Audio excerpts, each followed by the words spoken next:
जय हिंद दोस्तों, स्वागत है आप सबका आपके अपने YouTube channel Gurukul institute RS में। साथियों, आगामी 4 फरवरी से SSC GD की परीक्षा आरंभ होने को है और आप सभी अपनी तैयारी को बिल्कुल शानदार तरीके से आगे बढ़ा रहे होंगे और अपनी तैयारी को एक अंतिम रूप देने की आप कोशिश भी कर रहे होंगे। दोस्तों, तैयारी के अंतिम रूप में आप मॉक टेस्ट जरूर लगा रहे होंगे। इसके अतिरिक्त आप प्रीवियस ईयर्स के क्वेश्चंस की भी आप कहीं ना कहीं एनालिसिस आप अवश्य कर रहे होंगे। तो दोस्तों, आज इस वीडियो के साथ हम लोग एक नई श्रृंखला यहाँ से शुरू करने जा रहे हैं। SSC GD के हिंदी के जो प्रश्न पत्र जो कि प्रीवियस ईयर्स में आ चुके हैं, ऐसे प्रश्नों को एक रिवीजन के दृष्टिकोण से देखने की और आप लोगों के हिंदी की जो कुछ प्रॉब्लम्स आ रही हो तो उन प्रॉब्लम्स को ऐसे वीडियोस के माध्यम से दूर करने की हमारे चैनल की एक कोशिश होगी। तो दोस्तों, वीडियो पे बने रहिएगा। वीडियो थोड़ा लंबा हो सकता है, लेकिन मैं आपको बता दूं कि लंबे होने के पीछे का एक कारण भी होगा कि आपको एक एक प्रश्न की बहुत ही डीपली जानकारी मैं यहां पर दूंगा। यानी कि प्रत्येक प्रश्न का मैं आपको सिर्फ उत्तर ही नहीं बताऊंगा, मैं उत्तर के साथ साथ उसके अन्य विकल्पों के ऊपर, उसके अन्य ऑप्शंस के ऊपर भी चर्चा करने की कोशिश करूंगा, आपको जानकारी देने की कोशिश करूंगा ताकि आपकी तैयारी सर्वश्रेष्ठ हो सके, आपकी तैयारी शानदार तरीके से हो सके, आप आने वाली परीक्षा के दिन में अच्छा प्रदर्शन हिंदी के पेपर में भी आप कर सके। तो चलिए दोस्तों, देर ना करते हैं और शुरू करते हैं आज की इस हिंदी की क्लास को। दोस्तों, प्रीवियस ईयर का एक प्रश्न है, दिए गए वाक्य में रेखांकित शब्द का विलोम शब्द ज्ञात कीजिए। अब विलोम शब्द, विपरीतार्थक शब्द, पर्यायवाची शब्द, समानार्थी शब्द, इस तरह के प्रश्न बहुतायत मात्रा में एग्जाम्स में दोस्तों पूछे जाते हैं। तो इसे हम अधिक से अधिक प्रैक्टिस के साथ ही ठीक कर सकते हैं। तो अब दोस्तों, यहाँ पे आप देख सकते हैं, जैसा कि प्रश्न आपसे पूछा गया है कि दिए गए रेखांकित शब्द का विलोम शब्द आपको ज्ञात करना है। अब साथ में यहाँ पे रेखांकित शब्द कौन सा है, तो रेखांकित शब्द आपको दिया गया है नस्वर। जी हाँ, शब्द कौन सा है दोस्तों, शब्द दिया गया है नस्वर। दोस्तों, ये जो नस्वर है इसका अर्थ क्या होता है, तो इसका अर्थ होता है जिसका विनाश हो सकता है, जिसका नाश हो सकता है। यानी कि इस धरती में जो भी चीजें आई है सबका विनाश निश्चित है, सबका अंत निश्चित है। तो ऐसे में दोस्तों, संसार नश्वर है, मतलब संसार जो है वो नाश होने वाला है, नाश होने वाली चीज है। ठीक है ना। तो आपको नस्वर का क्या यहाँ बताना है, विलोम शब्द बताना है। विलोम का अर्थ क्या होता है, विलोम का अर्थ होता है उल्टा या विपरीत। ठीक है ना। तो नस्वर का विलोम शब्द क्या हो सकता है, तो दोस्तों नस्वर का अर्थ मैंने आपको क्या बताया, नस्वर का अर्थ मैंने आपको बताया जिसका नाश हो सकता है। अब जिसका नाश नहीं हो सकता है तो उसको हम क्या बोल सकते हैं, उसको हम साथियों अनश्वर बोल सकते हैं। ठीक है ना। इसका विलोम शब्द क्या हो जाएगा, अनश्वर हो जाएगा, जिसका अर्थ क्या होगा, इसका नाश नहीं हो सकता। अब दोस्तों, यहाँ पे संपन्न, दानव और सहित दिया हुआ है। तो संपन्न मतलब जैसे सुख सुविधाओं से संपन्न, उसके पास सारी संपन्न सुविधाएं हैं, या फिर वह उसके पास काफी सुख सुविधाएं हैं, वह काफी संपन्न परिवार से है। इस तरीके के वाक्यों का हम लोग प्रयोग करते हैं। तो संपन्न का अर्थ एक अलग तरह से हो गया, जहां पे लोगों के पास में अनेक प्रकार की चीजें उपलब्ध होती है और लोग संपन्न होते हैं। दोस्तों, दानव, दानव का अर्थ क्या होता है, दैत्य या राक्षस। ठीक है। और इसके अलावा सहित, तो जैसे आप कह सकते हैं उदाहरण सहित समझाएं। ठीक है। तो उदाहरण देकर समझाएं, उदाहरण के साथ समझाएं। तो सहित का अर्थ क्या हो गया, के साथ। ठीक है ना। तो इसका सही आंसर कौन सा हो रहा है, अनश्वर। चलिए साथियों, आगे चलते हैं और अगले प्रश्न को देखते हैं। दोस्तों, अगला प्रश्न है, निम्नलिखित वाक्य में रेखांकित भाग के लिए एक सार्थक शब्द ज्ञात कीजिए। अब दोस्तों, आपको रेखांकित भाग यहां पर एक सेंटेंस में दिखाई दे रहा है। दिए गए वाक्य में सबसे पहले मैं आपको वाक्य पढ़कर बता दूं। वाक्य है, पुस्तकालय में हाथ से लिखी एक भी पुस्तक उपलब्ध नहीं है। अब यहां पे अंडरलाइन किस चीज को किया गया है, रेखांकित किस चीज को किया गया है, हाथ से लिखी एक भी पुस्तक। जी हाँ, मैं इसे सर्कल के अंदर में डाल दे रहा हूं, आप देख सकते हैं, हाथ से लिखी एक भी पुस्तक। अब इसका सार्थक शब्द आपको यहां पर चुनना है। तो दोस्तों, सबसे पहले मैं इसका उत्तर आपको बता दूं। इसका उत्तर होगा पांडुलिपि। जी हां, इसका अर्थ क्या होगा दोस्तों, पांडुलिपि। अब ये दोस्तों, पांडुलिपि जो है ये दो शब्दों के योग से बना है। एक होता है पांडु और दूसरा होता है लिपि। तो साथियों, पांडु का अर्थ क्या होता है, पांडु का अर्थ होता है प्राचीन। क्या होता है, प्राचीन। और लिपि आप समझ सकते हैं, किसी भी भाषा को लिखने की एक लिपि होती है। जैसे हिंदी भाषा की लिपि कौन सी है, देवनागरी लिपि है। तो साथियों, पांडु का अर्थ हो गया प्राचीन और लिपि एक भाषा को लिखने की अपनी शैली होती है। साथियों, पांडुलिपि का अर्थ है प्राचीन लिपि और प्राचीन काल में, ठीक है ना, किसी भी प्रकार के प्रिंट को करने का कोई ऑप्शन हमारे पास नहीं होता था, किसी प्रकार के चीज़ों को मुद्रित करने का कोई प्रौद्योगिकी हमारे पास उपलब्ध नहीं हुआ करती थी। तो ऐसे में उस वक्त जो भी चीज़ों को लिखा जाता था वो हाथ से लिखा जाता था। तो पांडुलिपि एक ऐसा हस्तलिखित दस्तावेज होता है जिसे हाथ से लिखा जाता है, उसे किसी प्रकार से कोई मशीन या कोई टेक्निकल चीज़ों का सहारा लेकर के प्रिंट नहीं किया जाता। तो साथियों इसका सही उत्तर कौन सा आएगा? यहाँ पर पांडुलिपि आएगा। बाकी के दो ऑप्शन आप देख सकते हैं, चित्र पुस्तक।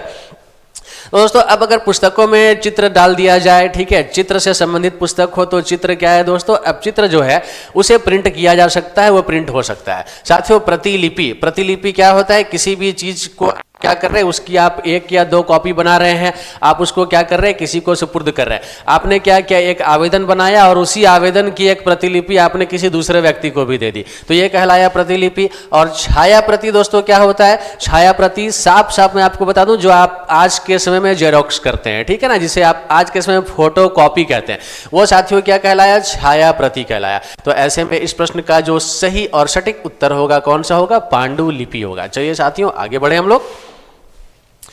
दोस्तों अगला प्रश्न है, दिए गए वाक्य में रेखांकित शब्द का विलोम शब्द ज्ञात करना है। साथियों इस बार फिर से आपको विपरीतार्थक शब्द, विलोम शब्द आपको बताना है। और यहाँ पर रेखांकित शब्द कौन सा है? दुरुपयोग दिया गया। जी हाँ, दुरुपयोग। अब दुरुपयोग का विलोम आपको फाइंड करना है। बहुत ही इजी सा क्वेश्चन है दोस्तों। दुरुपयोग का सही आंसर या विलोम शब्द इसका क्या होगा? इसका विलोम शब्द होगा सदुपयोग। दुरुपयोग का अर्थ होता है किसी चीज का गलत उपयोग करना। जैसे अगर आपको चाकू दे दिया जाए तो आप चाकू से सब्जियां काट सकते हैं, फल काट सकते हैं, तो आपने चाकू का सदुपयोग किया। लेकिन दुरुपयोग, यदि चाकू से हम किसी के हाथ को काट दे, किसी व्यक्ति को नुकसान पहुंचा दे, तो साथियों ये चाकू का दुरुपयोग करना हो गया। तो ऐसे सदुपयोग का जो ऑपोजिट होगा दुरुपयोग, और दुरुपयोग का जो ऑपोजिट होगा वो क्या होगा? सदुपयोग होगा। तो फिलहाल इस क्वेश्चन का सही आंसर सदुपयोग होगा, जो कि दुरुपयोग का विलोम शब्द है। अब कठोर, निरुपयोग और कुरुपयोग के अर्थ को ही मैं आपको बताऊंगा साथियों। ऐसे ऑप्शंस के अर्थ को भी जानना इसीलिए जरूरी है। यदि यहां पर आपसे पूछा जाता कुरुपयोग क्या है या निरुपयोग क्या है, तो आपको इसका उत्तर भी जरूर पता होना चाहिए। तो दोस्तों कठोर, हम किसी भी कड़ा चीज को कठोर बोलते हैं, ठीक है। तो दोस्तों कठोर का विलोम शब्द क्या हो सकता है? कठोर का विलोम शब्द हो सकता है नरम या फिर मृदु, ठीक है ना, जैसे कि मृदुभाषी व्यक्ति, ठीक है। तो कठोर का विलोम शब्द नरम या मृदु हो सकता है। निरुपयोग, अब निरुपयोग का अर्थ क्या हो सकता है दोस्तों? तो निरुपयोग का अर्थ हो सकता है ऐसा कोई भी वस्तु जिसका उपयोग आप नहीं कर रहे, वो व्यर्थ पड़ा हुआ है, बेकार पड़ा हुआ है। आपने क्या किया, आपने एक गाड़ी खरीदी, आप उस गाड़ी को कुछ दिनों तक चलाएं, उसके बाद आप एक नई गाड़ी ले ली, अब पुरानी वाली गाड़ी आपके घर में रखी है, आप उसका उपयोग ही नहीं कर रहे हैं, तो वो व्यर्थ में घर पे पड़ा हुआ है, एक कबाड़ की तरह आपके घर पे रखा हुआ है, तो उसे हम लोग कहेंगे निरुपयोग करना, ठीक है। दोस्तों कुरुपयोग क्या होता है? किसी भी चीज का बुरा उपयोग करना, ठीक है, किसी भी चीज का गलत उपयोग करना क्या कहलाएगा? कुरुपयोग कहलाएगा। चलिए दोस्तों आगे बढ़ते हैं। और अगली जानकारी है निम्नलिखित प्रश्न में, या अगला प्रश्न है निम्नलिखित प्रश्न में 4 विकल्पों में से उस विकल्प का चयन करें जो रिक्त स्थान के लिए सही पुल्लिंग रूप वाला विकल्प हो। अब दोस्तों यहां पर एक खाली स्थान दिया गया है, आपको फिलर के रूप में 4 ऑप्शन दिए गए हैं, आपको क्या करना है, किसी एक ऑप्शन को उठाकर यहां पर रख देना है। लेकिन दोस्तों आप ऐसे ही ऑप्शन को खाली स्थान पर रखेंगे जिससे कि वाक्य का अर्थ सार्थक हो जाए और इसका एक पूरा मीनिंग भी आ जाए। तो दोस्तों यहां पर सबसे पहले आप देखिए, अगर मैं यहां पर गाड़ी वर्ड रख दूं तो क्या मीनिंग आएगा? मैं गाड़ी में अपने परिवार के साथ घूमने जाने वाली है। यहां पर मेरी ओर से एक प्रिंटिंग मिस्टेक है, आप इसे हूं कर लेंगे दोस्तों, ठीक है ना। अब ये चूंकि ये मानवीय भूल है, मेरी ओर से भूल है, तो वाक्य की कोई अशुद्धि नहीं है, मैंने इसे सुधार दिया है। आपका ऑप्शन यहां से आपको चेक करना है। तो दोस्तों मैं गाड़ी में अपने परिवार के साथ घूमने जाने वाली हूं, ठीक है। तो अगर मैं गाड़ी में बोल रहा हूं तो फिर दोस्तों यह गलत है। गाड़ी से जाया जा सकता है, कहीं जाने के लिए आप किसी माध्यम का प्रयोग करते हैं, तो यहां पर मैं चूंकि दिया गया है तो मैं होने की वजह से आप यहां पर गाड़ी का प्रयोग नहीं करेंगे। दोस्तों मैं अपनेपन में अपने परिवार के साथ घूमने जाने वाली, ये बिल्कुल निरर्थक सा वाक्य लग रहा है, अपनेपन जैसे शब्द का कोई आवश्यकता ही नहीं है यहां पे। दोस्तों अगला है, मैं कल मैं अपने परिवार के साथ घूमने जाने वाली हूं, तो कल का प्रयोग भी आप नहीं कर सकते। तो दोस्तों ये ऑप्शन भी गलत है, ये ऑप्शन भी गलत है। अगर ये होता कि मैं कल अपने परिवार के साथ घूमने जाने वाली हूं, तो समझ में आता कि हाँ कल आप कोई काम करने वाले, फ्यूचर टेंस की ओर आप बात कर रहे हैं। अब दोस्तों यहां पर कल के साथ अगर हम मैं जोड़ दें तो वाक्य का अर्थ बिल्कुल अर्थहीन हो जाएगा, किसी प्रकार का कोई मीनिंग यहां पर आप नहीं निकाल पाएंगे। अब साथियों बच जाता है कौन सा ऑप्शन 4। आप देख सकते हैं क्या लिखा है, दिसंबर। तो मैं दिसंबर में अपने परिवार के साथ घूमने जाने वाली हूं। अब आप दिसंबर महीने का नाम ले रहे हैं, दिसंबर महीने में 31 दिन होते हैं और 31 दिनों में आप किसी भी दिन अपने परिवार के साथ घूमने जाने वाले हैं। इसकी चर्चा इस सेंटेंस में दोस्तों की जा रही है। तो यहां पे मैं दिसंबर में अपने परिवार के साथ घूमने जाने वाली हूं, तो इस प्रश्न का सही उत्तर क्या हो जाएगा, ऑप्शन 4 दिसंबर। यहां पे आप फिल करेंगे। चलिए आगे बढ़ते हैं दोस्तों। अगला प्रश्न है, निम्नलिखित प्रश्न में 4 विकल्पों में से उस विकल्प का चयन करें जो कोष्ठक में दिए गए शब्द के पर्यायवाची शब्द का सही विकल्प नहीं है। अब यहां पर समझेंगे, सवाल बहुत अच्छा समझेंगे। कोष्ठक में दिए गए शब्द के पर्यायवाची शब्द का सही विकल्प नहीं है, यह आपसे कहा गया है। अब दोस्तों पर्यायवाची शब्द का सही विकल्प यहां 4 ऑप्शन में से 3 ऑप्शन होगा, लेकिन जो सही विकल्प नहीं है यानी कि पर्यायवाची शब्द जो नहीं है आपको उसको चुनना है। अब दोस्तों यहां पे देखते हैं, ईश्वर की शरण में जाना ही उद्धार प्राप्ति का एकमात्र मार्ग है। आपको वर्ड कौन सा दिया गया, आपको वर्ड दिया गया उद्धार। और उद्धार क्या होता है आप सभी समझते हैं, ईश्वर की शरण में जाने से लोगों का उद्धार हो जाता है, लोगों को मोक्ष की प्राप्ति होती है, लोगों को ज्ञान की प्राप्ति होती है, लोगों को ईश्वर की प्राप्ति हो जाती है। लोग कह सकते हैं दोस्तों एक प्रकार से उद्धार उनको मिल जाता है, उनका उद्धार हो जाता है। तो दोस्तों अब यहां पर पहला ऑप्शन दिया गया है परित्राण, ऑप्शन 2 है छुटकारा, ऑप्शन 3 है उद्गम और ऑप्शन 4 है विमुक्ति। दोस्तों अब इसका सही उत्तर कौन सा होगा, तो मैं आपको बता दूं इसका सही उत्तर दोस्तों उद्गम है। इसका सही उत्तर क्या है, उद्गम है। दोस्तों उद्गम का मतलब क्या होता है पता है, उद्गम का मतलब होता है उत्पत्ति। उत्पत्ति ठीक है, किसी चीज की उत्पत्ति होती है, जैसे किसी नदी का उद्गम स्थल, गंगा का उद्गम स्थल, यमुना का उद्गम स्थल। इसी प्रकार से अन्य नदियों के उद्गम स्थल हो सकते हैं जहां से कि नदियों की उत्पत्ति, नदियों के वहां से निकलने की प्रक्रिया जो है वो शुरू होती है। तो इसका अगर आप यहाँ पे उद्गम जैसा अगर कोई वर्ड आप डाल रहे हैं तो दोस्तों ये सेंटेंस का जो मीनिंग है वो फुलफिल नहीं हो पाएगा। अब आगे आप देखिए परित्राण, तो परित्राण ईश्वर की शरण में जाना ही परित्राण प्राप्ति का एकमात्र मार्ग है। तो परित्राण का अर्थ भी एक प्रकार से उद्धार के रूप में लिया जा सकता है। छुटकारा का भी अर्थ यहाँ पे आप लगा सकते हैं। और विमुक्ति मतलब किसी चीज से मुक्त हो जाना, पाप से विमुक्त हो जाना, जीवन से विमुक्त हो जाना, मोक्ष की प्राप्ति हो जाना, ऐसे शब्दों का प्रयोग यहाँ पर दोस्तों किया जा सकता है। तो फिलहाल इस प्रश्न का सही उत्तर आप ऑप्शन नंबर 3 देखेंगे, यानी कि यहाँ पे क्या डाला जाएगा, यहाँ पे उद्गम ऑप्शन जो है ये भरा जाएगा। आइए दोस्तों बढ़ते हैं अगली जानकारी की ओर और अगले प्रश्न की ओर। साथियों अगला प्रश्न जो प्रीवियस ईयर में आ चुका है, निम्नलिखित प्रश्न में 4 विकल्पों में से उस विकल्प का चयन करें जो रिक्त स्थान के लिए सही शब्द वाला विकल्प हो। अब यहाँ पे रिक्त स्थान फिर से आपको दिया गया है और इन चारों ऑप्शन में से एक सही ऑप्शन आपको यहाँ पर दोस्तों डालना है। तो रिक्त स्थानों में आपको उसी शब्द को चुनना है जो बिल्कुल सही शब्द आपको यहाँ पर लगे। तो अब सेंटेंस पहले पढ़ लेते हैं और उसके बाद जानने की कोशिश करते हैं यहाँ पर कौन सा शब्द भरा जाएगा।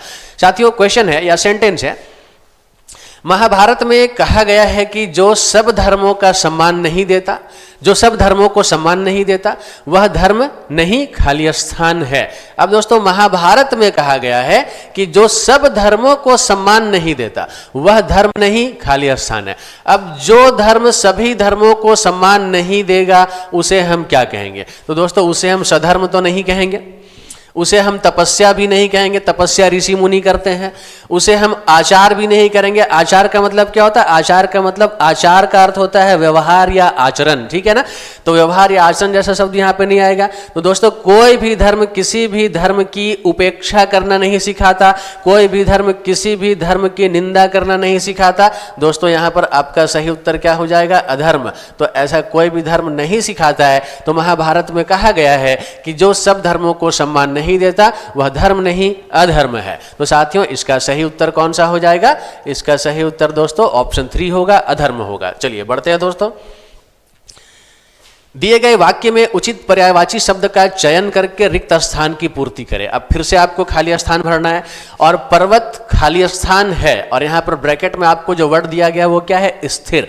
स्थिर का मतलब क्या होता है दोस्तों, जो बिल्कुल एक जगह पे टिका हुआ है, अटल है, वो हिल नहीं सकता, ठीक है ना। तो पर्वत स्थिर है मतलब उसको हिलाया नहीं जा सकता, वो चल फिर नहीं सकता।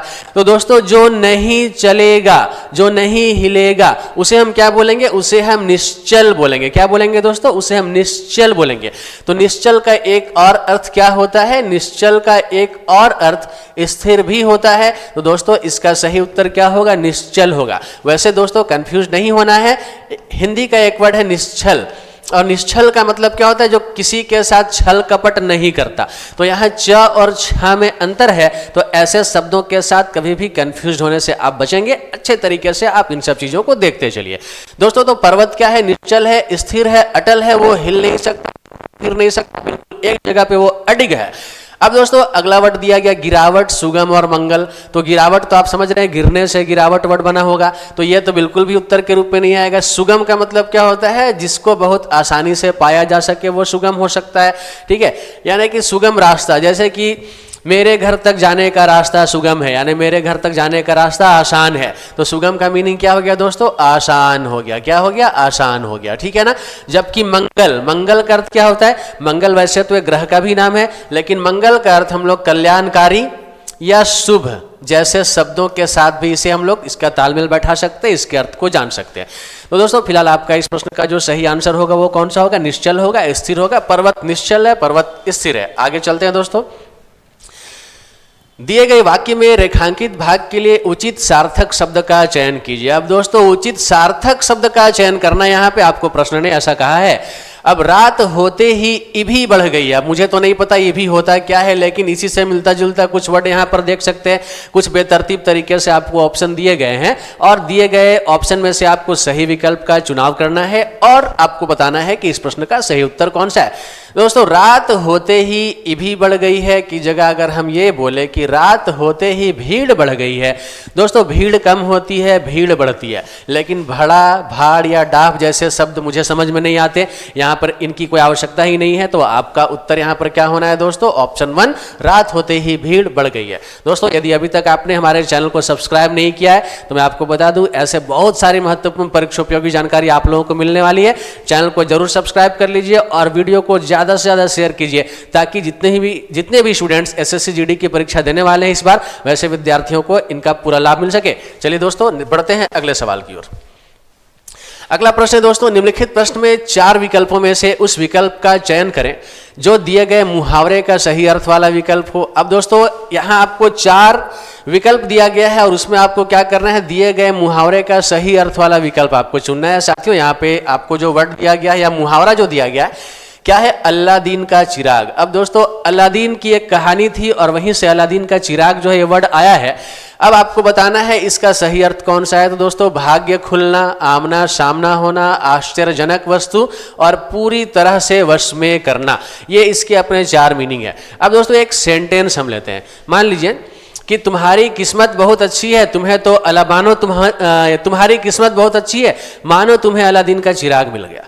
मानो तुम्हें अल्लादीन का चिराग मिल गया, यानी अल्लादीन का चिराग मिलना मतलब भाग्य खुल जाना, ठीक है। बिल्कुल ऐसी चीज मिल जाना। अल्लादीन के चिराग में क्या होता था, वो जो जिसको भी अल्लादीन का चिराग मिलता था लोग क्या करते थे, उसे ऐसे घसते थे और उसके बाद तुरंत उसके अंदर से क्या आता था, एक जीन बाहर आता था और उस जीन से जो भी मांगते थे उस डिमांड को वो पूरा करने का काम किसी भी तरह से करता था। तो वो बहुत ही भाग्यशाली व्यक्ति होता था जिसको अल्लादीन का चिराग मिलता था। तो साथियों इसका सही उत्तर क्या होगा, भाग्य खुलना, यानी ऑप्शन 1 इसका करेक्ट आंसर होगा। चलिए साथियों आगे बढ़े हम लोग।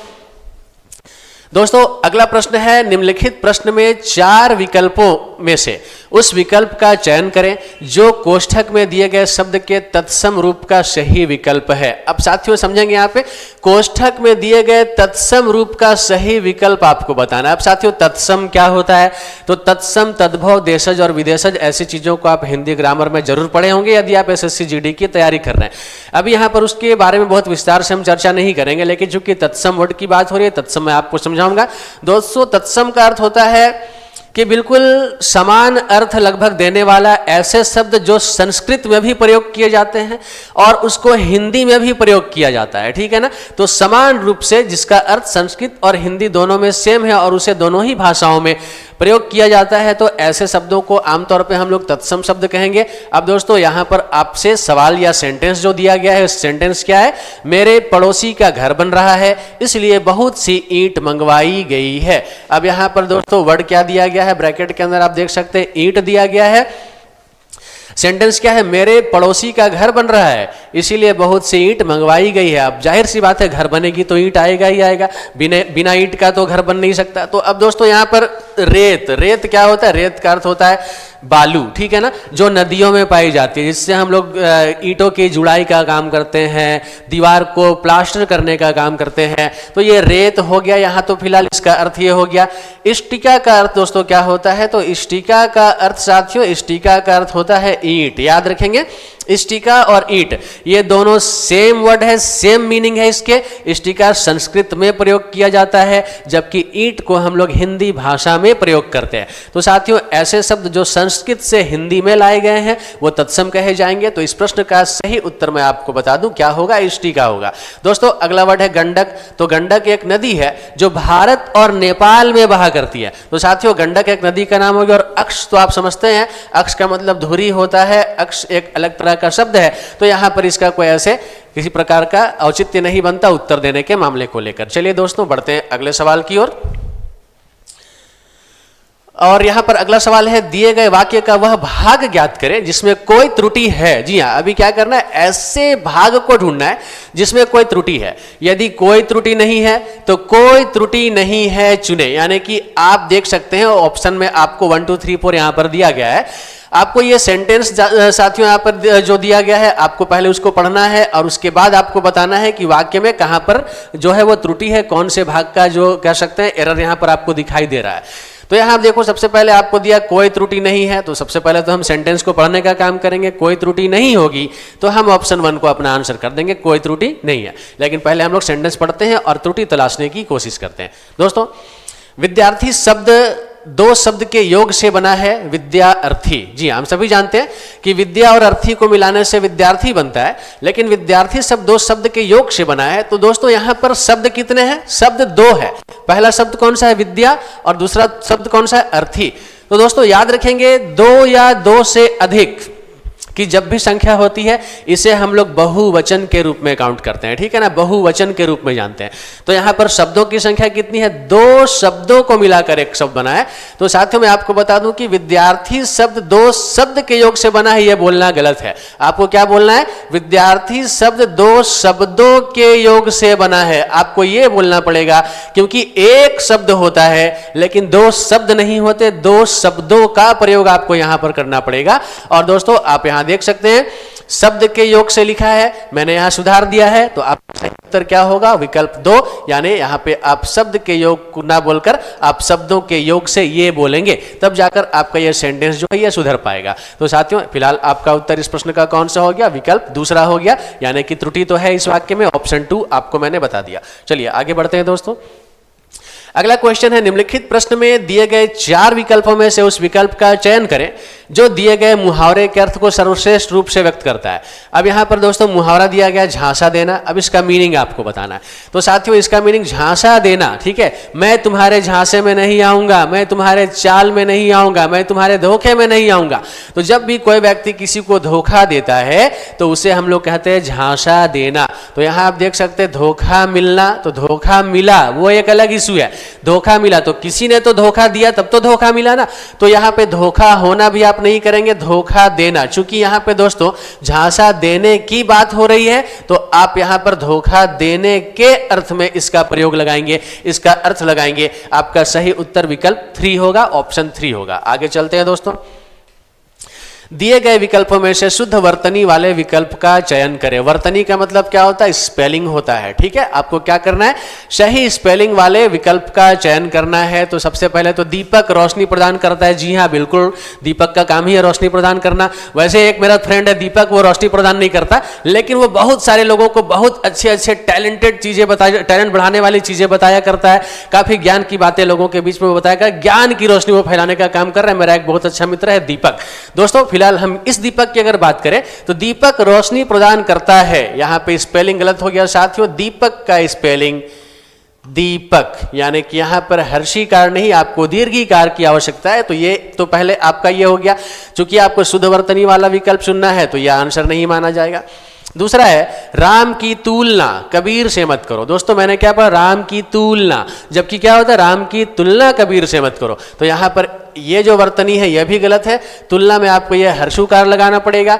आगे है यह मशीन सब कार्य करती है। तो दोस्तों मशीन का स्पेलिंग भी गलत आ रहा है। मशीन में भी आपको क्या करना है? इधर से लगाने का है। और अंत में आप देखो, जब तीनों ऑप्शन हम रिजेक्ट कर चुके तो जाहिर सी बात है ऑप्शन 4 आपका करेक्ट आंसर होगा। आप देख सकते हैं औरत में बहुत शक्ति होती है। जी हाँ, औरत में बहुत शक्ति होती है। और यहां पर किसी भी प्रकार से किसी भी शब्द में किसी भी प्रकार का वर्तनी का अशुद्धि नहीं क्रिएट किया गया है। तो आपका ये जो ऑप्शन 4 है इस प्रश्न का सही उत्तर है। चलिए साथियों आगे बढ़े हम लोग।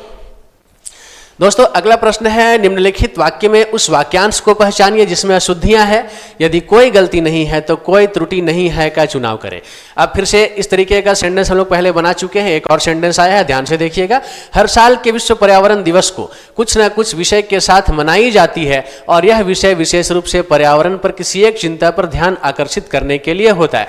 दोस्तों यहाँ पे ध्यान दीजिएगा, मैं बहुत ट्रिकी तरीके से आपको यह चीज बताने वाला हूं। यह विषय विशेष रूप से पर्यावरण पर किसी एक चिंता पर ध्यान आकर्षित करने के लिए होता है। मैंने बोला है, होती है मैंने नहीं बोला है। तो जब यहां पर होता है का प्रयोग हो रहा है तो आप ऊपर में देख सकते हैं दोस्तों कि हर साल के विश्व पर्यावरण दिवस को कुछ ना कुछ विषय के साथ मनाए। यहां भी विषय की बात हो रही है, जिस विषय की चर्चा हम आगे प्रश्न में किया है। तो विषय के साथ मनाई जाती है नहीं बोला है दोस्तों, विषय के साथ मनाया जाता है। जी हाँ, विषय के साथ मनाया जाता है, आपको ये बोलना है। तो अब यहां पर अगर हम लोग देखेंगे तो इस सेंटेंस को पूरा हम लोग अच्छे से पढ़ने की कोशिश करते हैं। पारा जंबल हो गया है, लेकिन हम इसको बेहतर तरीके से एक बार सजा कर पढ़ने की कोशिश करेंगे। हर साल के विश्व पर्यावरण दिवस को कुछ ना कुछ विषय के, इतने में कोई प्रॉब्लम नहीं है, विषय के साथ मनाई जाती है को आप कर देंगे मनाया जाता है, मतलब ऑप्शन 2 आपका आंसर भी आ गया। और यह विषय विशेष रूप से पर्यावरण पर किसी एक चिंता पर ध्यान आकर्षित करने के लिए होता है। आप यहां से मिला सकते हैं, होता है मनाया जाता है। तो ये करने से वाक्य का सिलेबल कंप्लीट हो रहा है, वाक्य का सही अर्थ आ रहा है। तो इसका उत्तर जो है ऑप्शन 2 है। यहां से आप ऑप्शन 2 आंसर के रूप में करेंगे। चलिए आगे बढ़ते हैं दोस्तों। अगला प्रश्न है, निम्नलिखित वाक्य में रेखांकित भाग के लिए एक सार्थक शब्द ज्ञात कीजिए। देवताओं का उपवन बहुत सुंदर होता है। अब देवताओं का उपवन बहुत सुंदर होता है। साथियों सार्थक शब्द आपको चुनना है। तो अशोक वाटिका क्या आंसर हो पाएगा क्या? तो अशोक वाटिका आंसर नहीं। अशोक वाटिका रावण की अशोक वाटिका थी, जहां सीता माता को रावण हर कर ले गया था और इसी अशोक वाटिका में रखने का काम किया था। तो यह देवताओं का अशोक वाटिका नहीं था, बल्कि रावण की अशोक वाटिका ये हुआ करती थी। तो यह आंसर आपका नहीं है दोस्तों। देवता अब कहाँ रहते हैं? हम लोग अक्सर बातचीत में कहते आए हैं, बड़े बुजुर्ग कहते आए हैं, देवता कहाँ रहते हैं? देवताओं का वास स्वर्ग में होता है। तो दोस्तों यहाँ पर देवताओं का स्वर्ग बहुत सुंदर होता है। विकल्प 2 आपका सही उत्तर होगा। नंदन कानन क्या है दोस्तों? अब नंदन कानन कोई कंफ्यूजन की बात ही नहीं होनी चाहिए। नंदन कानन एक पार्क है और ये कहाँ है? ओडिशा में है, भुवनेश्वर में है वहां पे। ठीक है। राधा रनी वन क्या है दोस्तों? राधा रनी वन जो है ये मध्य प्रदेश के छतरपुर में स्थित है। तो ये एक वन्य जीव अभ्यारण्य, एक जंगल है। ठीक है। और यहाँ राधा रानी वन जो है ये जो कि मध्य प्रदेश में है, छतरपुर में है। तो यह भी आपका उत्तर नहीं है। तो दोस्तों यहाँ पर ठीक है क्या है? देवताओं का उपवन की बात की जाए तो देवताओं के स्वर्ग की ही बात यहाँ पर हो रही है। इसका उत्तर 2 होगा, स्वर्ग होगा। चलिए आगे चलते हैं। दिए गए वाक्य में रेखांकित शब्द के लिए सही वर्तनी ज्ञात कीजिए। फिर से आपको सही वर्तनी चुनना है। तो सड़कें चौड़ी, अब यहाँ पे अड़हा लगा दिया गया। ठीक है, चौड़ी नहीं बल्कि सड़कें क्या होनी चाहिए दोस्तों? सड़कें चौड़ी होनी चाहिए। जी हाँ, चौड़ी। और चौड़ी में स्पेलिंग ना तो ये है ना तो ये है। ऑप्शन 1 आपका करेक्ट आंसर है, सड़कें चौड़ी होनी चाहिए। चलिए आगे बढ़ते हैं दोस्तों।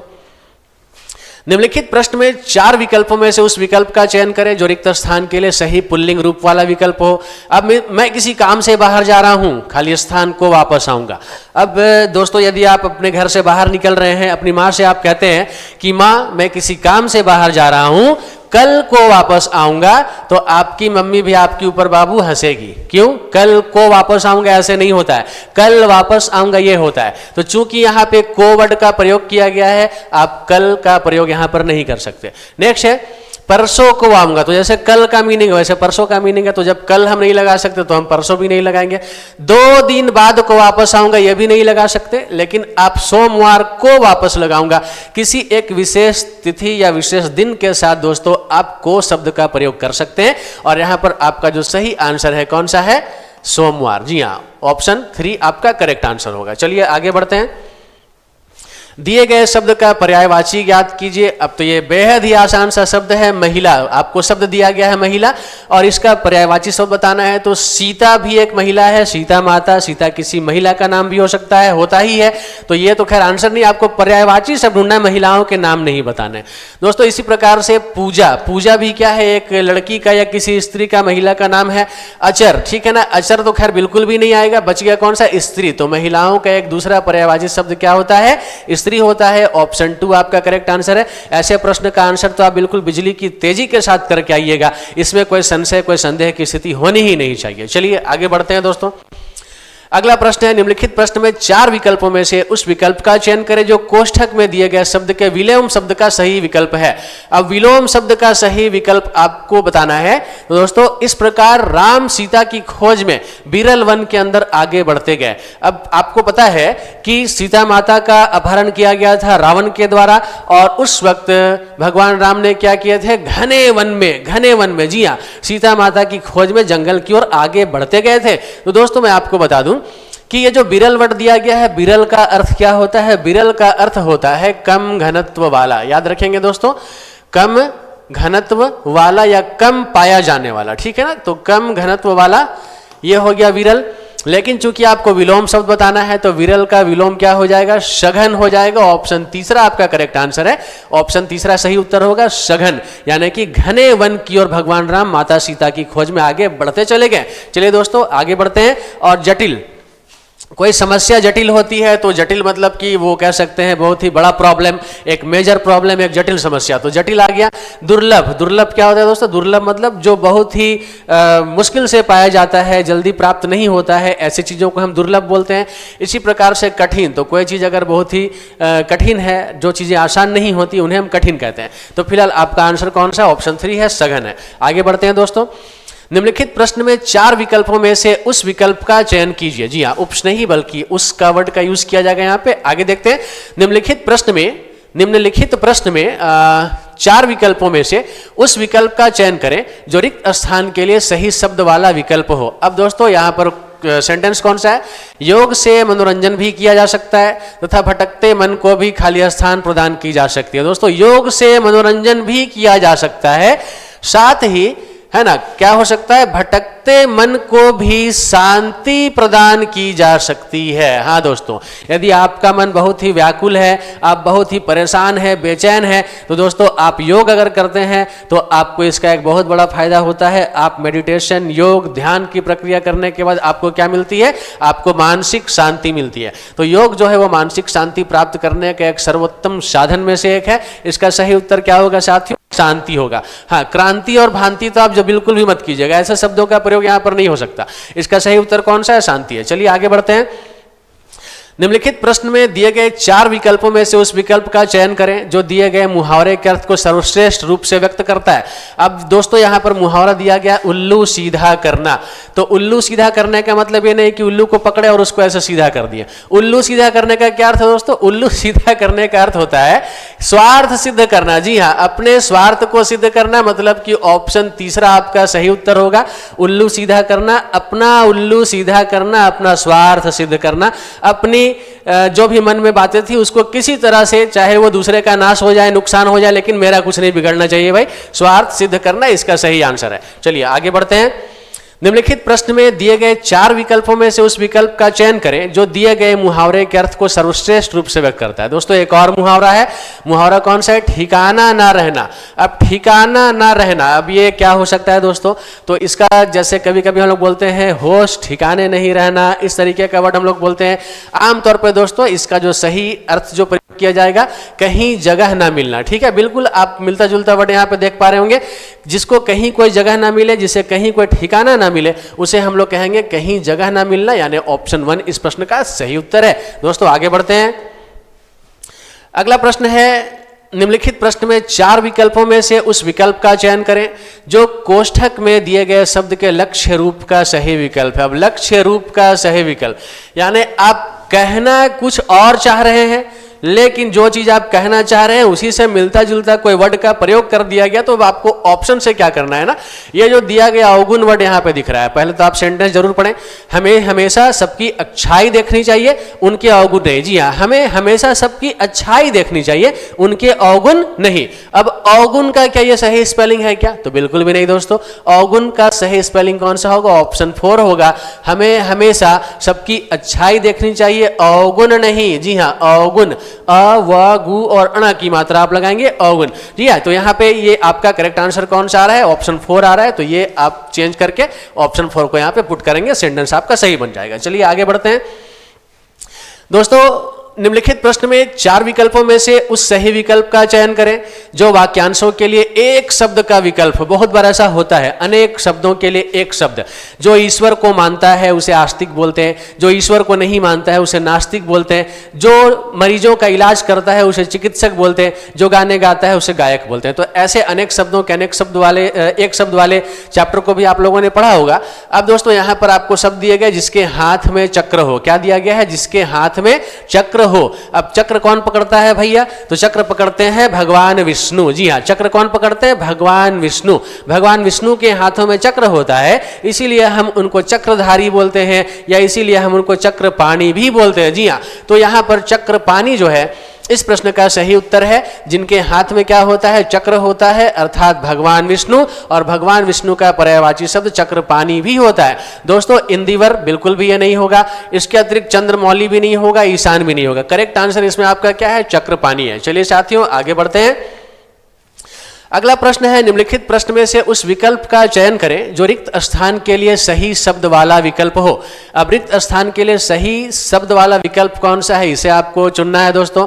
सेंटेंस है, बाल श्रम को, यानी कि बाल श्रम जिसको हम लोग कहते हैं कि छोटे छोटे बच्चे जो हैं 14 साल से कम आयु के बच्चे जो कि काम कहीं पे कर रहे हैं, इसे हम लोग बाल श्रम बोलते हैं ना। तो बाल श्रम को बच्चों द्वारा खाली स्थान के किसी भी प्रकार के कार्यों को करने के रूप में परिभाषित किया गया। अब मान लीजिए दोस्तों कोई बच्चा है, उसको किसी के माता पिता ने क्या किया, जाओ बाबू दुकान से जाकर 10 रुपए का सामान खरीद के ले आना, वो बाल श्रम नहीं कहलाएगा। लेकिन अगर किसी व्यक्ति को, ठीक है ना, कोई काम किसी बच्चे को, व्यक्ति ना कहे बल्कि किसी बच्चे के बारे में अगर हम बात करें, किसी बच्चे को कोई कार्य दिया गया ये सोचकर कि इस कार्य को करने के बाद बच्चा पैसा कमाकर घर लेकर आएगा, तो दोस्तों ये कहलाएगा बाल श्रम। और यहां पर मैं आपको बता दूं कि बाल श्रम क्यों कराया जाता है? बच्चों से रोजगार कराने के लिए। जी हाँ, बच्चे अपने रोजी रोजगार की जुगाड़ में जब कोई काम करते हैं तो बाल श्रम कहलाता है। तो बाल श्रम को बच्चों द्वारा रोजगार के किसी भी प्रकार के कार्य को करने के रूप में परिभाषित किया गया है। तो साथियों इस प्रश्न का सही उत्तर क्या होगा? रोजगार। जी हाँ, इस प्रश्न का सही उत्तर क्या होगा? रोजगार। तो आपका आंसर ऑप्शन 1 है। चलिए आगे बढ़ते हैं दोस्तों। अगला प्रश्न है, दिए गए वाक्य में रेखांकित शब्द का विलोम शब्द ज्ञात कीजिए। अब दोस्तों रेखांकित शब्द यहां पर लिखा गया ढीलेपन, तो ढीलेपन का आपको विलोम शब्द यानी उल्टा आपको ज्ञात करना है। दोस्तों अब ऐसा है कि विलोम शब्द चूंकि आपको फाइंड करना है, सेंटेंस को पहले हम पढ़ेंगे। सेंटेंस कहता है हमें ढीलेपन से काम करना चाहिए। दोस्तों अब कभी कभी कोई काम होता है, जैसे किसी व्यक्ति को कोई काम दिया गया, वो काम वो बड़े ही क्या कर रहा है, ऊर्जा के साथ कर रहा है, उत्साह के साथ कर रहा है, उसे वो काम करने में अच्छा लग रहा है, ठीक है, तो वो क्या कर रहा है, बिल्कुल उत्साह के साथ कर रहा है। लेकिन यदि आपको कोई काम को करने में मन ही नहीं लग रहा है तो आप उस काम को कैसे करेंगे, ढीलेपन के साथ करेंगे। काम को आप बिल्कुल अनमने ढंग से करेंगे, मन के साथ आप नहीं करेंगे। तो दोस्तों हमें ढीलेपन से काम करना चाहिए, बिल्कुल नहीं करना चाहिए। लेकिन चूंकि सेंटेंस दिया गया है तो आपको यहां जो रेखांकित शब्द है ढीलेपन, इसका क्या करना है, आपको विलोम शब्द फाइंड करना है। तो दोस्तों इसका विलोम शब्द क्या हो जाएगा, इसका विलोम शब्द हो जाएगा स्फूर्ति। जी हाँ, स्फूर्ति यानी कि बिल्कुल फूर्ति के साथ, बिल्कुल मन से, सकारात्मक ऊर्जा के साथ आपको किसी काम को करना चाहिए। तो हमें ढीलेपन से काम नहीं करना चाहिए, हमें स्फूर्ति से काम करना चाहिए। तो ऑप्शन 1 इसका करेक्ट आंसर होगा साथियों। तो यहां पर चौड़ापन, छोटापन या अपनापन जैसे शब्दों का कोई यूज नहीं है, निरर्थक सेंटेंस है, ऐसे शब्दों का प्रयोग यहां पर हम नहीं करेंगे। सेंटेंस में ऑप्शन 1 जो है ये आपका करेक्ट आंसर जो है ये माना जाएगा। चलिए आगे बढ़ते हैं साथियों। वीडियो थोड़ा लंबा जरूर बन रहा है लेकिन वीडियो पे बने रहिए। अभी बहुत ही महत्वपूर्ण प्रश्न आप लोगों को यहाँ से और भी मिलने वाले हैं और अच्छी जानकारी जो कि आपको निसंदेह आने वाले परीक्षाओं में बहुत बड़ा हेल्प करेगा। तो यहाँ से आप लोग एक एनालिसिस के तौर पर इस वीडियो को जरूर पूरा देखिएगा और इसको अच्छे तरीके से समझने की जरूर कोशिश कीजिएगा। साथियों अगला प्रश्न क्या कहता है, अगला प्रश्न कहता है निम्नलिखित वाक्य में उस वाक्यांश को पहचानिए जिसमें मात्राओं से संबंधित अशुद्धियां हैं, यदि कोई गलती नहीं है तो कोई त्रुटि नहीं है का चुनाव कीजिए। अब यहां पर आप देख सकते हो ऑप्शन 4 आपको दिया गया, कोई त्रुटि नहीं है। तो सबसे पहले तो हम सेंटेंस पढ़ेंगे, कहीं गलती नहीं मिलेगी तब हम इसे आंसर के रूप में बताएंगे। लेकिन अगर कहीं गलती मिलती है तो वही विकल्प हमारा आंसर भी होगा। पढ़ते हैं दोस्तों सेंटेंस क्या है। सबसे पहले तो आप ऊपर देखिए, लोभी धन इसलिए इकट्ठा करता हो जिसमें उससे किसी समय उसकी कमी ना हो परंतु उसे उसकी कमी हमेशा बनी ही रहती है। यह सेंटेंस है। अब साथियों यहां पर बारी बारी से हम लोग इसको पढ़ते हैं। लोभी धन इसलिए इकट्ठा करता हो जिसमें उससे किसी समय उसकी कमी ना हो परंतु उसे उसकी कमी हमेशा बनी ही रहती है। दोस्तों मैं इस वाक्य को सुधारता हूं। सबसे पहले आप देखिए लोभी धन, तो एक तो इसलिए का स्पेलिंग गलत है, इसलिए का स्पेलिंग यहां पर गलत है, तो इसलिए हम ऐसे लिखते हैं दोस्तों। इसके अलावे लोभी धन इसलिए इकट्ठा करता हो के बदले हमको है बोलना पड़ेगा, इसलिए इकट्ठा करता है। अब यहां जिसमें उससे ये ना बोलकर हम क्या बोलेंगे दोस्तों, हम बोलेंगे जिससे। लोभी धन इसलिए इकट्ठा करता है जिससे, जिससे, जी हां जिससे, थोड़ा सा, हाँ जिससे उसे। अब आप सेंटेंस को पढ़िए, आपको सारी बातें समझ में आएंगी। लोभी धन इसलिए इकट्ठा करता है जिससे उसे किसी समय उसकी कमी ना हो परंतु उसे उसकी कमी अर्थात धन की कमी हमेशा बनी ही रहती है। तो साथियों आप देख सकते हैं कि यहाँ पर इस सेंटेंस में हमें 4 जगहों पर सुधार करना पड़ा है और इस वजह से हम कह सकते हैं चूंकि यहाँ पर आपको क्या चुनना था, जिसमें मात्राओं से संबंधित अशुद्धियां हैं, तो मात्राओं से संबंधित अशुद्धियां भी यहाँ पर आपको दिखाई पड़ रही है। मात्रा यहाँ पर आप देख सकते हैं, इसीलिए मैं दीर्घिकार लगा, हमें लगाना क्या था, हर्षिकार की मात्रा लगानी थी। तो इस तरीके से साथियों इस सेंटेंस को हमने सुधारने का कार्य किया। ऑप्शन 1 आपका करेक्ट आंसर है। तो यहां से हम लोग आगे बढ़ते हैं और अगले सवाल को देखते हैं। दोस्तों दिए गए वाक्य का वह भाग ज्ञात करें जिसमें कोई त्रुटि है। अब इस बार आपको फाइंड करना है जिसमें कोई त्रुटि है, ठीक है, जिसमें कोई गलती है। तो पुलिस ने चोरी के भ्रम में आशीष को पकड़ लिया। तो सबसे पहले साथियों मैं आपको बता दूं कि आशीष दोस्तों हमें ऐसे लिखना चाहिए, लेकिन प्रश्न में चूंकि ऐसा ही दिया हुआ है तो हम इसे आपको ऐसे ही समझाएंगे। अब देखते हैं, तो ये कोई एरर नहीं है, लेकिन अब असल एरर क्या है इसे हम ढूंढेंगे। पुलिस ने चोरी के भ्रम में आशीष को पकड़। दोस्तों चोरी के भ्रम में किसी को नहीं पकड़ा था, चोरी के संदेह में पकड़ा जा सकता है, चोरी के आरोप में पकड़ा जा सकता है, ठीक है, चोरी के क्रम में किसी को पकड़ा जा सकता है। तो अब दोस्तों यहां हम देखते हैं क्या है, पुलिस ने चोरी के भ्रम में, तो भ्रम में के जगह आप संदेह में कर सकते हैं दोस्तों। भ्रम होना और संदेह होना दोनों में अंतर है साथियों, ठीक है ना। भ्रम का मतलब क्या हो गया, भ्रम का मतलब हो गया कंफ्यूजन और संदेह का मतलब क्या हो गया, डाउट, ठीक है। तो दोनों 2 चीजें हैं। तो ऐसे आपका आंसर ऑप्शन 1 होगा और यहां से हम लोग माफ करेंगे दोस्तों, यहाँ पे ऑप्शन के नंबरिंग में कुछ प्रॉब्लम आई है, आप यहाँ पे इसे 2 कहेंगे और इसका सही उत्तर ऑप्शन 2 होगा। जी हाँ, विकल्प दूसरा आपके इस प्रश्न का सही उत्तर है। चलिए आगे बढ़ते हैं। दिए गए वाक्य में निरर्थक शब्द ज्ञात कीजिए। अब दोस्तों आपको निरर्थक शब्द ज्ञात करना है। बहुत बार ऐसा होता है कि हम लोग बातें करते करते कुछ ऐसे शब्द बोल देते हैं जिससे सामने वाला अर्थ भी समझ जाता है, लेकिन वास्तव में उन शब्दों का कोई अर्थ होता ही नहीं है। अब जैसे मान लीजिए कि किसी प्रकार का आप कोई आवाज़ सुन रहे हैं, ठीक है, हम लोग बोलते हैं बहुत बार ना कि जैसे गाड़ी चल रही है, गाड़ी की कोई आवाज़ है, अपने मुंह से आप किसी प्रकार का गाड़ी का आवाज़ निकाल दिए, ठीक है, तो उसका कोई अर्थ तो है नहीं। अब मान लीजिए गाड़ी पी पी कर रही है, तो क्या पी पी का कोई अर्थ है क्या? कोई भी अर्थ नहीं है। तो दोस्तों बिल्कुल उसी तरीके से तुम दोनों कब से खटर पटर कर रहे हो, अब चुप हो जाओ। जी हाँ, सेंटेंस क्या है? तुम दोनों कब से खटर पटर कर रहे हो, अब चुप हो जाओ। तो दोस्तों यहां पर आपको निरर्थक शब्द चुनना है। तो निरर्थक शब्द यहां पे कौन सा होगा मैं बता दूं, खटर पटर। खटर पटर क्या होता है? तुम लोग व्यर्थ की बातें कर रहे हो, बेकार की बातें कर रहे हो, जिसका कोई मीनिंग नहीं है, अब चुप हो जाओ। तो खटर पटर यहां पे एक निरर्थक शब्द के रूप में प्रयोग किया गया है, मतलब ऑप्शन 2 आपका करेक्ट आंसर है। चलिए आगे बढ़े दोस्तों। दिए गए शब्द का पर्यायवाची ज्ञात करना है, आपको समानार्थी शब्द ज्ञात करना है, सिनोनिम ज्ञात करना है। जी हाँ दोस्तों, उल्लास। अब उल्लास का इसमें सेम मिलता जुलता वर्ड कौन सा होगा? तो एक तो है क्रम, तो क्रम ये तो कभी नहीं हो सकता दोस्तों, क्रम संख्या होती है 1 2 3 4, तो उल्लास के साथ हम इसे रिलेट नहीं कर सकते।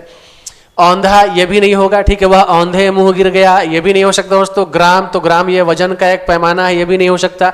10 ग्राम 20 ग्राम 100 ग्राम 250 ग्राम 500 ग्राम ऐसे हम लोग बोलते हैं, ये आंसर नहीं है। तो बच गया कौन सा दोस्तों? आनंद। जी हाँ, जिंदगी आनंद के साथ गुजारनी चाहिए, जिंदगी उल्लास के साथ गुजारनी चाहिए। दोस्तों यहाँ पे आपका आंसर कौन सा है? ऑप्शन 2 है, आनंद।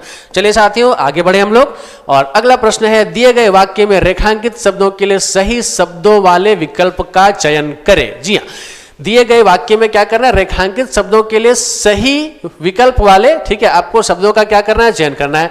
अब दोस्तों यहां पर कैदियों को कुत्ते की तरह घसीटा गया, कैदियों को कुत्ते की तरह घसीटा गया। अब दोस्तों यहां पर रेखांकित तो नहीं हो पाया है, मैं अपनी ओर से आपको रेखांकित कर दे रहा हूं, कैदियों को कुत्ते की तरह। जी हां, अब ये जो मैंने अंडरलाइन किया है ना, आपको दोस्तों मैं यहां पर समझा देता हूं, आपको इसे ही सुधारना है। तो अब आप बताएंगे, कैदियों के कुत्तों की तरह घसीटा गया, तो कैदियों के कुत्ते, ठीक है, अब यहां पर समझो आप, कैदियों के कुत्तों के, तो कैदियों का कोई कुत्ता होगा उसकी तरह घसीटा गया, यहां मीनिंग ये आ रहा है। तो कैदियों का कुत्ता की बात नहीं हो रही है।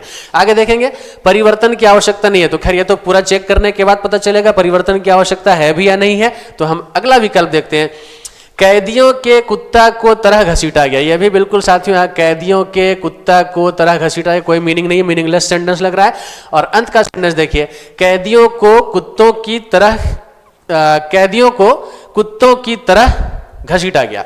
साथियों यहाँ पर थोड़ा सा मैं आपको बता दूं कि प्रिंटिंग एरर कुछ है, यहाँ पे टाइपिंग मिस्टेक हमारी ओर से हुआ है। मैं दोस्तों इस सेंटेंस को अपनी ओर से आपको लिख के समझाता हूं, आप यहाँ पर देखेंगे। सबसे पहले आप देखिए इस सेंटेंस को हम कैसे बनाएंगे। तो सेंटेंस बनेगा दोस्तों कैदियों। अब चूंकि एक कैदी की बात नहीं हो रही है, कैदियों में अनेक सारे कैदी आ गए, तो कैदियों को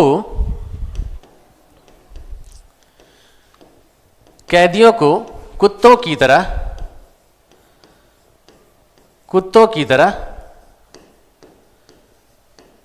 घसीटा गया, कैदियों को कुत्तों की तरह घसीटा गया। अब दोस्तों यहां पे आप समझ सकते हैं कि इस सेंटेंस में ये कैसे मैंने सुधार किया है। तो सही रूप इस सेंटेंस का क्या होगा, जो मैंने यहां पर लिखा है, आप सभी अच्छे से इसको देख लीजिए। कैदियों को कुत्तों की तरह घसीटा गया, दरअसल टाइप करने के दौरान ऑप्शन 4 में मुझसे गलती हो गई है।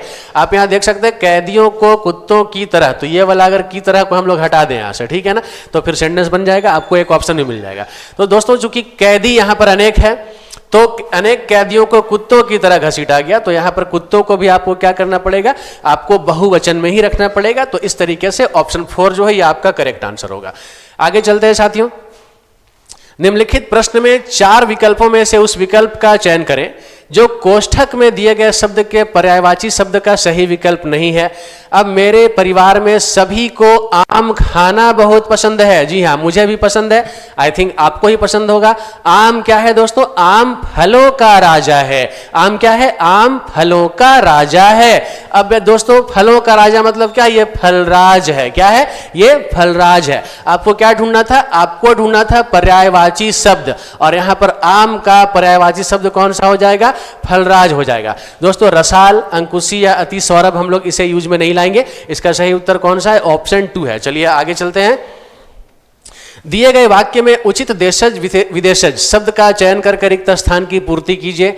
अब दोस्तों देशज विदेशज, देशज मतलब ऐसी भाषा जो कि देश में पहले से विद्यमान है, विदेशज ऐसी भाषा जिसको आयातित किया गया, ठीक है, जिसको क्या किया गया, भाषा तो विदेश की है, शब्द तो विदेश के है, लेकिन हम भारतीय भी उसे अपने देश में बखूबी प्रयोग में ला रहे हैं। बहुत बार ऐसा होता है दोस्तों कि हम लोग इंग्लिश का एक वर्ड जानते हैं ऑफिसर, क्या होता है, इंग्लिश का एक वर्ड होता है ऑफिसर, तो ऑफिसर का हिंदी हम लोग जानते हैं दोस्तों पदाधिकारी, क्या होता है, अधिकारी या पदाधिकारी, इसका अपना मीनिंग होता है।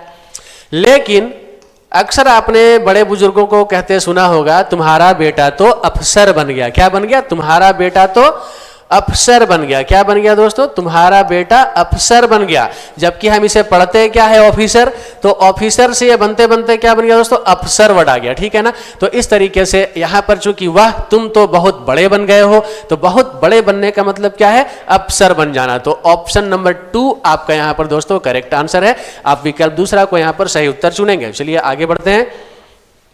दिए गए वाक्य में तत्सम शब्द का चयन करके रिक्त स्थान की पूर्ति करें। अब दोस्तों तत्सम शब्द के बारे में मैंने आपको जानकारी दी, संस्कृत के शब्द से आया है और संस्कृत शब्द को जो हम लोग हिंदी भाषा में भी प्रयोग में लाते हैं तो यह तत्सम शब्द कहलाता है। अब दोस्तों भिखारी क्या करते हैं, भिखारी भीख मांगते हैं।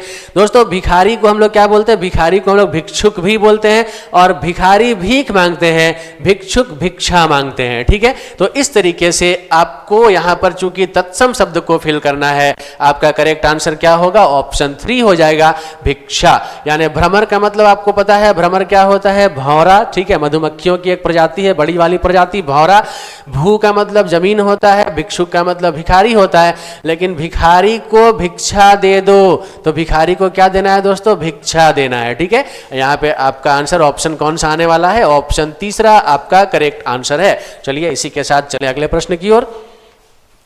अगला प्रश्न है, निम्नलिखित प्रश्न में दिए गए 4 विकल्पों में से उस विकल्प का चयन करें जो दिए गए मुहावरे के अर्थ को सर्वश्रेष्ठ रूप से व्यक्त करता है। दोस्तों मुहावरा क्या है, कहा सुनी होना। अब कहा सुनी होना, उसके साथ हमारी कहा सुनी हो गई, कहा सुनी हो झगड़ा हो जाना, बहस हो जाना, वाद विवाद हो जाना।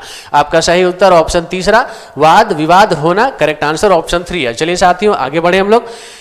निम्नलिखित प्रश्न में से 4 विकल्पों में से उस विकल्प का चयन करें जो कोष्ठक में दिए गए शब्द के विलोम शब्द का सही विकल्प है। अब आपको दोस्तों विलोम शब्द ढूंढना है। सफर के दौरान हमने देखा कि फलों से अवनत डालियां धरती को चूम रही है।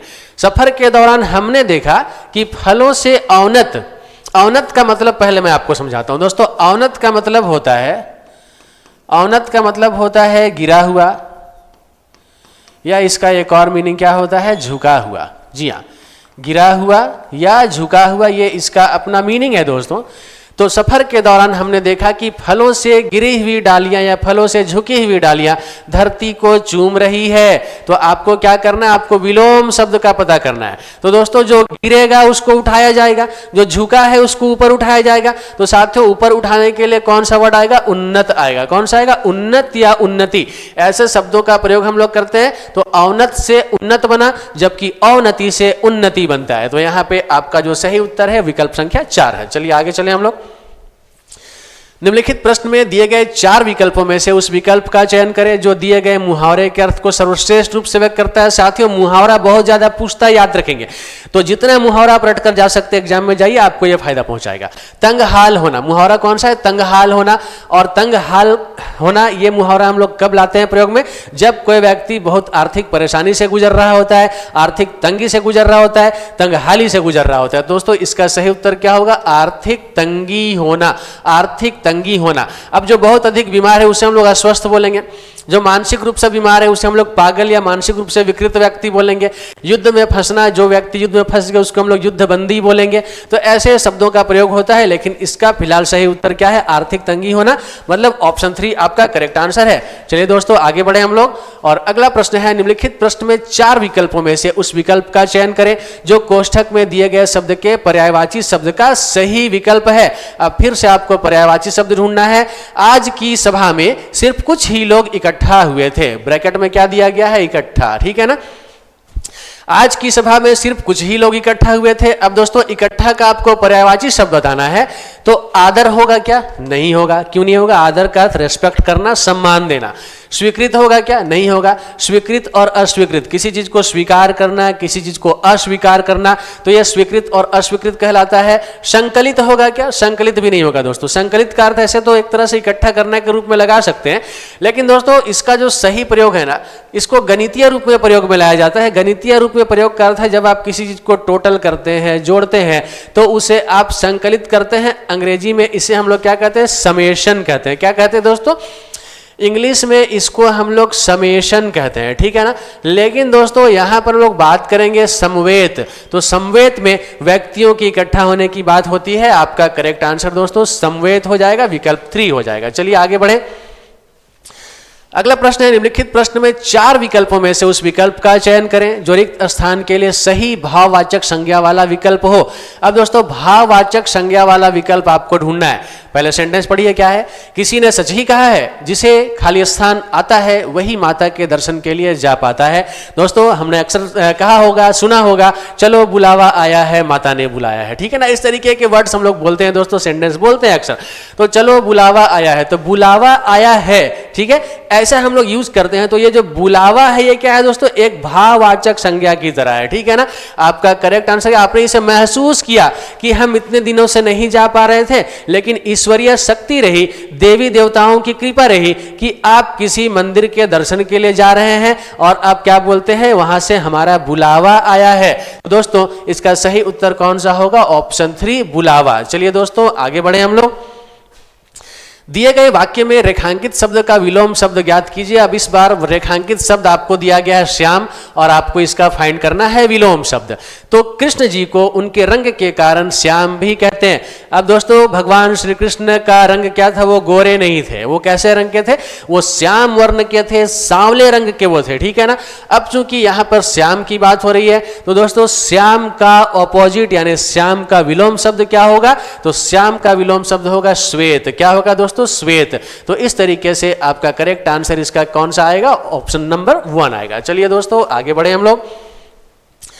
अगला प्रश्न है, निम्नलिखित प्रश्न में 4 विकल्पों में से उस विकल्प का चयन करें जो रिक्त स्थान के लिए सही शब्द वाला विकल्प है। अब ये दोस्तों यहाँ पे आपको क्या करना है? पहले सेंटेंस पढ़ना है, उसके बाद सही उत्तर को आपको चुनना है, ठीक है ना। आज वही देश सबसे खाली स्थान है जिसके पास ज्ञान की अद्भुत शक्ति है। दोस्तों नॉलेज इज पावर, आपको पता है, और उसी से रिलेटेड सेंटेंस है। आज वही देश सबसे खाली स्थान है जिसके पास ज्ञान की अद्भुत शक्ति है। अब यहां पे हम कौन सा विकल्प डालेंगे?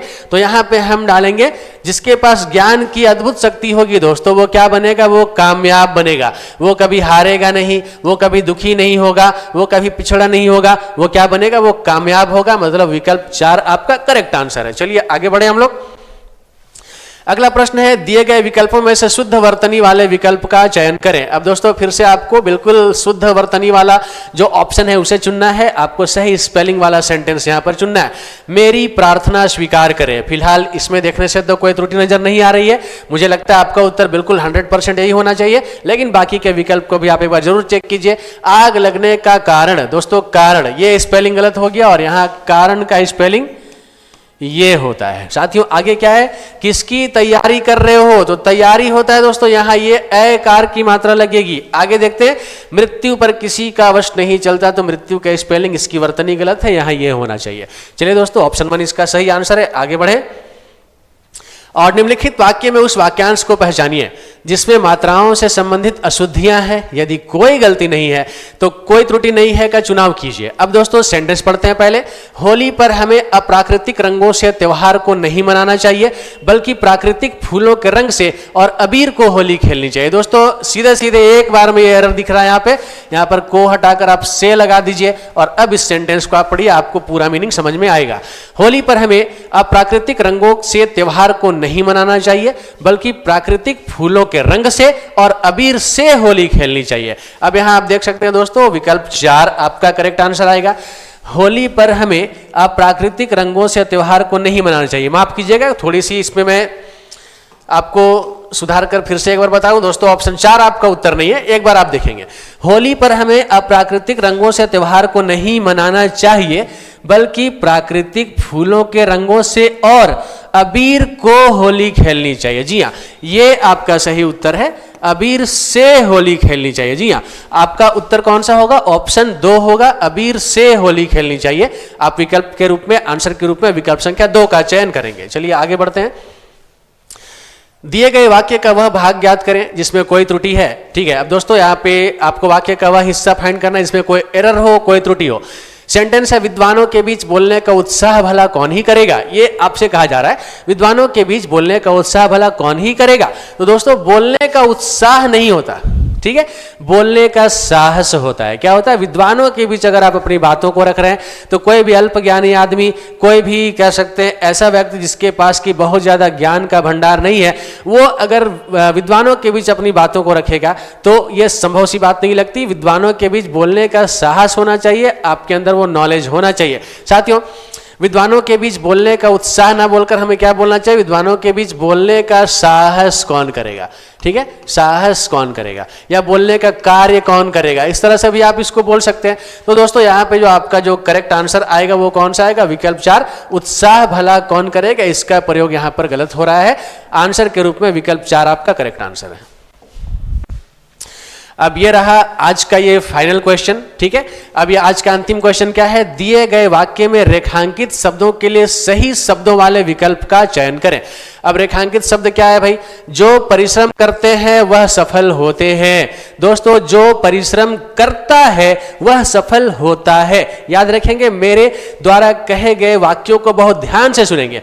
जो परिश्रम करता है, हम थर्ड पर्सन सिंगुलर नंबर की बात कर रहे हैं, वह सफल होता है। यह सेंटेंस एक तो सही होता, लेकिन हमें इसे नहीं सुधारना है, हमें इधर सुधारना है। अब दोस्तों, जो परिश्रम करते हैं, हम क्या बोल रहे हैं? करते हैं, यानी थर्ड पर्सन प्लूरल नंबर की बात हो रही है। अब यहां पर जो भी व्यक्ति परिश्रम करते हैं, ऐसे सभी लोगों को यहां पर लाया जा रहा है, वह सफल होते हैं नहीं बोलना है, क्योंकि वह अगर आप एक इंग्लिश के रूप में इसे देखें तो हम यहां पर क्या बोलेंगे? ही। लेकिन अगर हम वह की जगह वे का प्रयोग करें तो हम यहां पर क्या बोलेंगे? दे। क्या बोलेंगे दोस्तों? दे। और इस तरीके से आप देख सकते हैं कि जो परिश्रम करते हैं वे सफल होते हैं। तो आपका जो सही उत्तर है ये कौन सा है? विकल्प संख्या 4 है। तो साथियों, आज के इस हिंदी के महत्वपूर्ण क्लास में आप लोगों ने आगामी एसएससी जीडी की परीक्षा जो कि आने वाले 4 फरवरी से आयोजित होने को है, इसकी तैयारी को लेकर अपने हिंदी के लैंग्वेज के ऊपर, सब्जेक्ट के ऊपर, पेपर के ऊपर एक एनालिसिस करने का काम किया। आपने इसे जानने का और समझने का काम किया कि किस तरीके के प्रश्न आपको एग्जाम्स में हिंदी के देखने को मिल सकते हैं। दोस्तों, आज इस वीडियो के माध्यम से जो भी प्रश्न आप लोगों को बताए गए, ये सारे के सारे प्रश्न प्रीवियस ईयर में आ चुके हैं, पहले की परीक्षाओं में आ चुके हैं, किसी ना किसी शिफ्ट में ये एग्जाम में आए हुए क्वेश्चंस हैं। तो ऐसे में आप एक अनुमान जरूर लगा सकते हैं कि आपकी हिंदी की तैयारी कैसी होनी चाहिए। दोस्तों, अभी आज के इस वीडियो के साथ हम लोगों का एक इंपॉर्टेंट सीरीज शुरू हो रहा है, जो कि अभी लगातार आप लोगों को प्रतिदिन हिंदी का क्लास हमारे इस यूट्यूब चैनल के माध्यम से आपको प्राप्त होता रहेगा। तो आप चैनल से जुड़े रहिए। यदि आपने अब तक चैनल को सब्सक्राइब नहीं किया है तो आप चैनल को सब्सक्राइब कर लीजिए, नोटिफिकेशन बेल आइकन भी प्रेस कर लीजिए, ताकि जो भी नोटिफिकेशन हो वो आपके मोबाइल तक समय पर पहुंच जाए और आप बिल्कुल टाइम टू टाइम हमारे वीडियो को देखा करें, एक भी वीडियो आप मिस ना करें। साथियों, आप सभी आगामी एसएससी जीडी की तैयारी बहुत ही ध्यानपूर्वक करते रहिए, बिल्कुल उत्साहित रहिए, बहुत अच्छे तरीके से आप अपने आप को स्वस्थ रहिए, खुश रखिए खुद को और बहुत प्रसन्नचित्त भाव से अपनी तैयारी को आगे बढ़ाइए। निस्संदेह इस बार के एसएससी जीडी की परीक्षा में एक पोस्ट आप लेने वाले हैं, इसमें तनिक भी संदेह नहीं रखना है। आप सभी को मेरी ओर से, मेरी पूरी टीम की ओर से अनेक सारी शुभकामनाओं के साथ जय हिंद, जय भारत। साथियों।